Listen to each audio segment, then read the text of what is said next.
And she's like, I need you to go find the best version of you and live that life. So, what are the going on to the second question? Like, what would you say was your biggest challenge you faced when you lived that lifestyle? What was the biggest challenge in that time?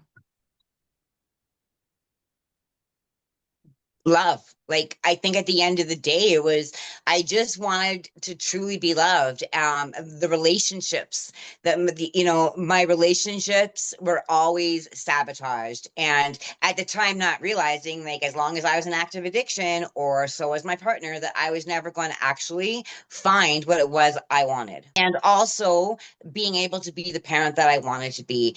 I was doing all the outside stuff. I was doing all the things, but they didn't have me emotionally. I was emotionally void because I was suppressing a lot of pain, because I was just so lost.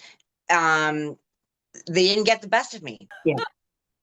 See, for me, it got to the point that, I mean, my relationship with my son wasn't severed, but it wasn't as close as it is now. And my daughter was angry with me, but um she was mad at me and she was not speaking to me. And between that and the broken relationship with the man I loved, it that was my breaking point, because I never really lost sight of the fact that I never wanted my kids to go through what I did. And I needed to not be the parent that I grew up with.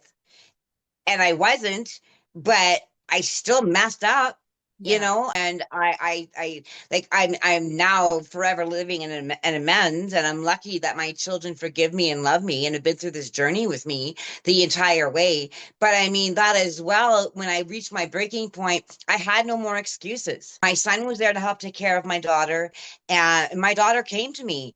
Um, the Christmas before I ended up doing my first round of rehab, and she came in and we weren't even talking. And she's like, Mom, I love you. And she's like, I need you to go find the best version of you and live that life. Aw. And like, how can you argue with your 16-year-old child? So it broke me, So I had no more excuses. It was like there was no more excuses or lies or stories that I could tell to myself or anybody else. It was do it now or lose a little bit you have left.